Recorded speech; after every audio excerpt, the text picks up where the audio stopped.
Assalamualaikum warahmatullahi wabarakatuh. Kembali lagi di channel Skuing Ngoding. Seperti biasa, pada channel ini kita akan membagikan video-video edukasi seputar dunia pendidikan. Jadi, pada video kali ini kita akan menjelaskan bagaimana cara menyelesaikan salah satu contoh kasus menggunakan metode AHP atau Analytic Hierarchy Process pada sistem pengambilan keputusan. Seperti yang telah saya bahas pada video sebelumnya di video metode AHP ya. Nah, langsung saja kita masuk ke bagian pembahasan. Di sini saya sudah menyiapkan satu contoh soal untuk kita selesaikan bersama-sama nantinya menggunakan Microsoft Office Excel ya. Dan nanti kita juga akan mendokumentasikannya dalam file Word ini. Jadi langkah-langkahnya dari pertama sampai akhir kita akan selesaikan pada video ini. Baik teman-teman, siapkan fokusnya untuk belajar metode AHP ini ya. Jadi penjelasan metode ini telah kita bahas pada video sebelumnya, dan juga di sana saya sudah menyiapkan tabel seperti tabel random index dan juga tabel skala Saati ya. Itu bisa dilihat tabel fundamentalnya pada video sebelumnya. Nanti kita akan pakai pada video kali ini. Baik. Jadi langsung saja di sini kita lihat PT SPK akan memilih pemasok yang telah lama bekerja sama. Hal yang menjadi pertimbangan untuk pemasok adalah kualitas barang, harga barang, dan waktu pengiriman. Bisa kita lihat di sini ya. Berdasarkan pengalaman yang ada, setiap pemasok memiliki kekurangan dan kelebihan masing-masing.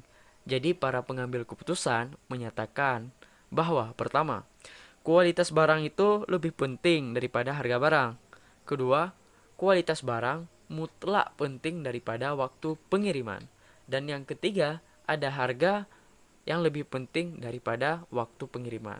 Baik. Nah, jadi langkah yang pertama itu yang harus kita lakukan adalah mendefinisikan masalah dan menentukan solusi yang diinginkan, menentukan tujuan, kriteria, dan alternatif. Nah, yang pertama, tujuan. Tujuan kita di sini apa? Memilih pemasok ya. Jadi memilih pemasok terbaik. Ada banyak pemasok di luar sana, kita akan memilih salah satunya. Jadi kita pilih. Jadi yang kedua, itu ada kriteria. Kriteria seperti yang kita sebutkan tadi, ada kualitas barang, itu penilaian yang dinilai dari pemasoknya. Jadi untuk memilih pemasok terbaik, apa saja kriteria yang dibutuhkan gitu. Jadi ada kualitas barang, harga barang, dan waktu pengiriman. Kemudian alternatifnya. Nah, alternatif ini pilihan. Pilihannya ada berapa, ada banyak, ada apa aja gitu.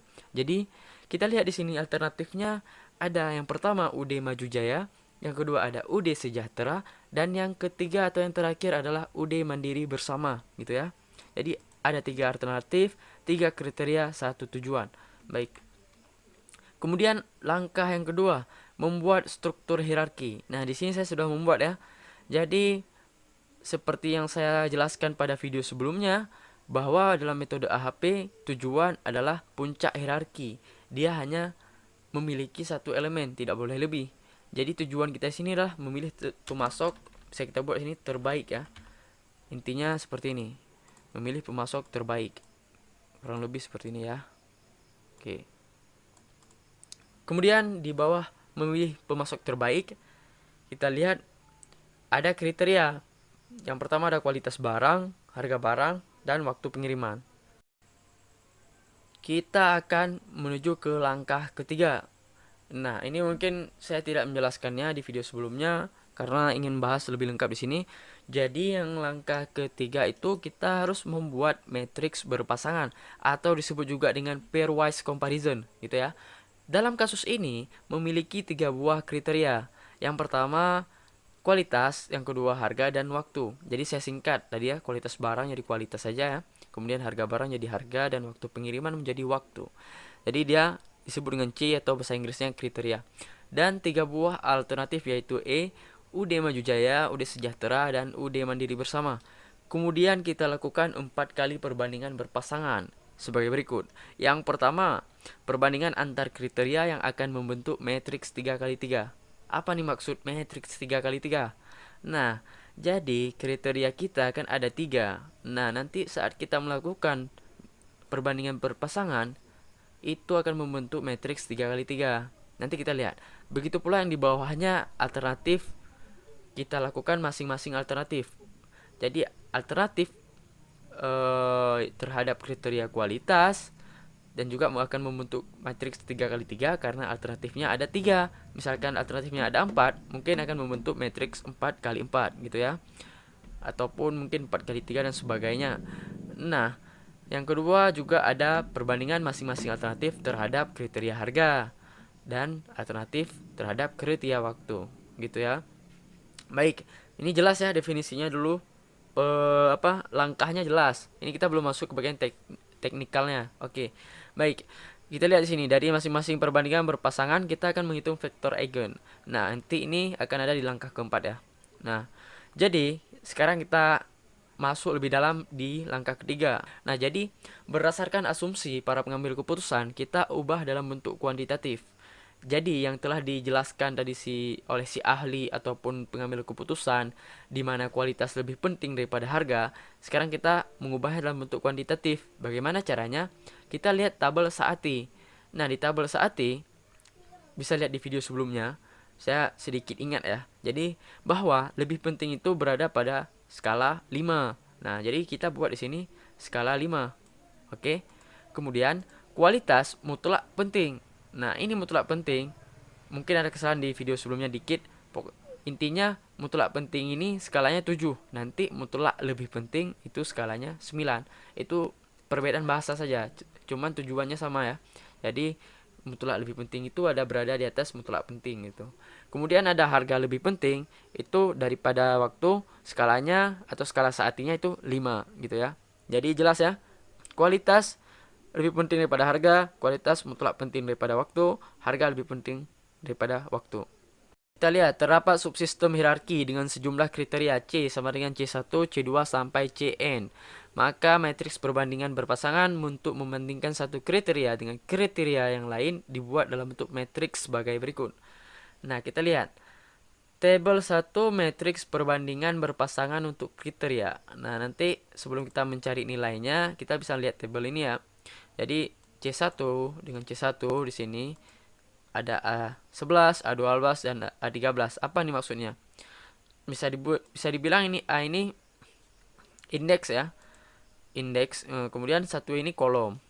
Nah, baris, maaf. Ini baris. Baik. Ini jadi artinya indeks dari baris yang pertama, kemudian kolom yang pertama. Begitu pula ini indeks dari baris yang pertama, kolom kedua. Kemudian baris yang pertama, kolom ketiga, kolom kedua, baris kedua, kolom pertama, baris kedua, kolom kedua, dan sampai sini. Nanti kita lihat ya. Kemudian untuk alternatif sama aja ini. Sama seperti kriteria. Cuma ini alternatif ya. Baik. Kita lihat, mengacu pada tabel 1, maka dapat kita bentuk matriks perbandingan berpasangan sebagai berikut. Nah, ini dia tabelnya. Tabel matriks untuk kriteria pada kasus kita tadi ya. Jadi ada kualitas, harga, waktu, kualitas, harga, waktu. Baru kita memberikan nilainya. Jadi ini bisa kita masuk ke Excel. Saya akan menjelaskannya sedikit di Excel mungkin. Baik, ini saya sebenarnya sudah selesai ya mencarinya. Saya akan menjelaskannya dari awal lagi. Baik. Nah, kita akan mendeklarasikannya dulu. Jadi kualitas barang saya deklarasikan sebagai C1, harga barang sebagai C2, dan waktu pengiriman sebagai C3. Oke. Kemudian ini kan tabel perbandingan matriks tadi ya. Ini ya. Ini dia, tabel perbandingan berpasangan. Gitu. Jadi, bisa kita lihat untuk skala kualitas dengan kualitas. Skalanya berapa? Skalanya equal ya. Jadi dia sama-sama penting, equal importance karena sama. Jadi dia skalanya 1. Baik. Kita cari dulu lagi yang mana yang 1. Nah, harga barang dengan harga barang, C2 dengan C2. Oke. C3 dengan C3. Oke. Nah, sebelum kita masuk ke bagian kolom-kolom ini, kita lihat dulu di bagian word-nya, penjelasannya. Tesi di sini 1. Oke. Berdasarkan persamaan pada tabel 1, kita mencari nilai perbandingan untuk harga berbanding fungsi barang. Oh, maaf, ini belum saya ubah sepertinya. Ini kualitas nih. Ya, tujuannya sama ya. Cuman saya belum mengubah kata-katanya. Nah, bisa kita lihat ya di sini, berdasarkan persamaan pada tabel 1, kita mencari nilai perbandingan untuk. Nah, jadi di sini tadi kan si para ahli itu menyatakan bahwa kualitas itu lebih baik daripada harga. Nah, jadi ada perbandingan di sini, harga berbanding kualitas. Nah, ini untuk pencariannya si harga kan berada di A21 atau baris kedua kolom 1. Nah, jadi dia satu nilainya sendiri. Dia akan equal, dia ada nilainya sendiri satu tadi dibandingkan dengan A12 di mana kualitas dengan harga itu 5. Nah, karena skala saatnya 5 karena dia lebih baik daripada harga. Kualitas lebih baik daripada harga. Maka skala saatnya itu 5 gitu. Untuk mencari harga berbanding kualitas, maka dia 1:5. Nah, ini kita tidak buat lagi 1:5, kita langsung cari hasilnya. 1:5 itu berapa hasilnya? 0,2 ya. Ini bisa kita buat 0,2. Oke. Kemudian kita lihat lagi si kualitas itu mutlak lebih baik atau lebih penting ya daripada waktu, maka dia 7 skala saatnya. Nah, si harga dengan waktu itu sedikit lebih baik. Oh, maaf, lebih penting atau lebih baik. Beda sedikit lebih baik dengan lebih baik. Kalau sedikit dia mempunyai skala saati sebesar 3, sedangkan kalau lebih baik itu skalanya 5. Oke. Kemudian waktu berbanding kualitas. Ini ya, waktu berbanding kualitas dia 1:7. Maka di sini adalah 0,14. Oke. 0,14. Ini dicari aja teman-teman ya. Kemudian di sini berarti 1:5. Waktu pengiriman berbanding harga. Waktu berbanding harga. Maka 0,2. Oke. Kita dapat. Ini kita input ke Excel ya. Untuk saat ini, kita lihat untuk nilai pada saat I sama dengan J, maka nilai AIJ sama dengan 1.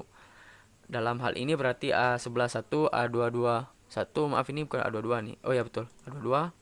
Dan A33 juga 1. Jadi A, I dan J, I dan J, dan I dan J. Itu 1 ya. Oke, sekarang kita masuk ke Excel, kita isi yang tadi. C1 berbanding C2 itu nilainya 5. C1 dengan C3 7, kemudian C2 dengan C1 itu 0,2, C2 dengan C3 itu 5 skala saatinya. Kemudian ada C3 banding C1 itu 0, berapa? 0,14. Kemudian C3 banding C2 itu 0,2 dan 1 untuk 1. Oke. Ini sudah terisi semua karena saya sudah menggunakan rumusnya. Untuk teman-teman yang belum, kita tenang, kita akan menjelaskannya step by step ya. Jadi sekarang kita kan sudah menyelesaikan pairwise comparison ya, atau perbandingan berpasangan. Oke. Sudah selesai di sini belum? Ini baru langkah ketiga. Kita masuk ke langkah keempat. Apa langkah keempat? Pencarian eigenvektor normalisasi. Caranya seperti apa? Kita lihat di sini. Jadi, untuk menghitung nilai vektor eigen normalisasi, kita menggunakan tabel 5. Kalikan baris dan kolom sebagai berikut. Nah, jadi kita akan mengkalikan baris dan kolom. Artinya apa? Pertama yang kita lakukan baris ini. Baris 1 atau langsung ke Excel ya. Baik. Di sini baris 1. Ini kan baris 1. Ini baris 1, maaf. Baris 1 bakal dikali, ini baris 1 bakal dikali dengan kolom 1. Baru nanti baris 1 dikali dengan kolom 2. Kemudian baris 1 dikali dengan kolom 3. Sesuai dengan indeks masing-masing. Gimana contohnya? Ini contohnya. Oke. Ini kita hapus atau enggak nih? Kita hapus aja nih untuk yang satu ya. Untuk baris 1 atau baris kedua nanti kita hapus dulu sekali. Del aja kita del. Oke. Ini sama dengan baris 1 dikali dengan indeksnya kan 1, maka dia ada di kolom 1. Oke. Kemudian baris 1 indeks yang kedua sekarang. Nah, dikali dengan indeks kedua pada kolom 1. Ini indeks ke-1 pada kolom 1. Ini indeks kedua. Oke, enter. Lalu sama dengan baris yang ke-1 indeks yang ketiga. Yang ini kan udah pada kolom 1 kolom 2 udah. Di kolom ketiga dikali dengan kolom 1 indeks yang ketiga yang sesuai. Oke, di enter. Ini apa ini? Ini totalnya ya. Total dari baris 1 dikali dengan kolom ke-1. Jadi di sum ini. Oke, tahu kan sumnya? Ini di sum gini. Oke, di enter. Kita dapat. Lalu ini kita turunkan ke sini. Tadi dapat 0. Ini kita lanjut untuk kolom kedua. Oke, sekarang kita masuk ke bagian pencarian baris pertama kolom kedua gitu ya. Jadi sama dengan baris pertama 1 dikali dengan kolom kedua 5. Kan 5 ini indeks pertama ya pada kolom kedua. Betul. Kemudian sama dengan kita cari baris pertama 5 dikali dengan indeks yang kedua. Ini kan si 5 ini berada pada baris pertama kolom kedua. Jadi dikalikan dengan kolom 2 indeks kedua. Oke, saya rasa teman-teman udah paham ya. Nggak perlu saya jelaskan lagi. Baik, kita enter. Lalu di sini sama dengan kita kalikan lagi baris kedua, baris pertama dikali dengan kolom kedua indeks ketiga. Nah, ini sama ya. Selanjutnya sama saja ya. Ini kalau baris kedua, jadi kita mulainya dari baris kedua. Ini baris kedua, kemudian dikali kolom 1. Ini sama aja teman-teman. Jadi ini baris kedua dikali dengan kolom 1 tetap indeksnya kedua. Kemudian ini indeks yang ketiga. Oke, gini ya. Kali dengan indeks yang ketiga. Ini saya percepat videonya ya. Oke, teman-teman, kalau udah dicari semua ya. Jadi ini udah selesai ya. Sama aja ini nanti baris ketiga dikali kolom 1 ya. Nah, kalau udah dapat nilai ini, apalagi yang harus dicari? Kita lihat di sini. Ada nggak ya? Ini nanti bisa isi sendiri ya teman-teman. Misalkan 1 dikali 1 kemudian ditambah dengan 5 dikali 0,2 kemudian ditambah dengan 7 dikali 0,14 gitu ya. Ini diisi aja teman-teman. Kemudian selanjutnya kita jumlahkan nilai pada baris lalu menjumlahkan hasil penjumlahan secara keseluruhan. Nah, ini kita udah jumlahkan ya, udah kita sum tadi. Udah dapat nilai semuanya. Baru kita nyari nilai keseluruhannya. Nah, dia masuk ke langkah 4 masih, cuma saya buat langkah 4,1. Jadi nilai keseluruhannya itu total apa nih? Total penjumlahan ini semua ya, baris pertama sampai baris ketiga. Ini dia. Jadi di sini bisa kita buat kayak seperti ini. Baris 1 itu ditambah dengan baris kedua ditambah dengan baris ketiga gitu. Sama aja ya. Jadi bisa kita lihat seperti ini. Sama dengan ini baris pertama ditambah dengan baris kedua, total nilai ya. Kemudian ditambah dengan baris ketiga. Kita enter. Oke, dapatnya 73,28. Sekarang kita isikan setiap barisnya ini untuk tabel eigenvektor normalisasi. Jadi sebelum mendapatkan nilainya, kita isikan semua ini. Baris pertama kita dapat ini ya. Ini kan C1. C1 ini maaf, ini harusnya C1 semua nih. C1 ini. C1. Kemudian baru ini C2. Ini C2, ini C3. Kemudian ini untuk C. Ini C3. Maaf sebelumnya. Oke. Jadi C1 kita bisa lihat 0,98. 0,98. Lalu ada 1,4 baru 7 ya. Kita lihat nih udah di sum juga kita dijumlahkan semuanya ya totalnya. Oke. Lalu ini jangan dipertanyakan dulu ya, nanti akan saya jelaskan. Kita isikan dulu untuk baris kedua. Jadi untuk si C2 ini ya yang harus kita isi. Oh, ini maaf tadi ada salah nih. Ini bukan 9,98 ini tapi 2. Kemudian di sini 11,4 harusnya 11,4. Di sini baru 39. Oke. Lalu kita lihat di sini ada baris kedua C2 ini ya. Kita isikan ke sini. Lalu 3 baru 11,4. Oke, lalu kita isi sekarang baris yang ketiga ya. Jadi baris yang ketiga itu kita isi yang ini. Tetes copy aja ya, atau bisa? Oh, nggak bisa nih, maaf. Mungkin bisa tapi nggak bagus ya. Ini kita isikan aja 0,32, lalu 1,1, baru 2,98. Oke, selesai. Kita lihat baris yang pertama C1 itu didapatkan ini hasilnya. Kemudian ini ya C2, C3. Oke. Lalu apa yang perlu kita lakukan? Selanjutnya kita lihat di sini hasilnya kita isikan ke sini ya. Kemudian untuk mencari nilai eigen, ini eigen vektor normalisasi, itu rumusnya